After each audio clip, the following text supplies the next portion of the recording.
Chubbs would like to know, to whom shall the rule of special time allowance for loyalty be applied? Kanino ba mag-a-apply yung special time allowance? A. PDL serving sentence. B. Undergoing preventive imprisonment. C. Either A or B. Or D. None of the above. Anong sagot nyo mga buddies?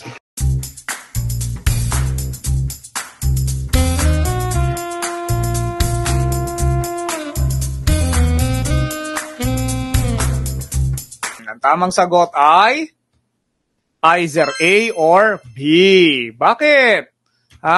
Kasi nga, yung STA or Special Time Allowance for Loyalty, yung 1/5 and 2/5, yan yung Special Time Allowance class ha. Pagka tumakas o hindi tumakas sa panahon ng kalamidad, Special Time Allowance ang tawag dyan.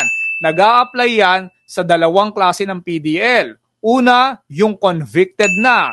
At pangalawa, kahit hindi pa convicted, nag-a-undergo lang ng preventive imprisonment, pwede pa rin makinabang sa benefits ng Special Time Allowance for Loyalty. GameSmart, your review authority.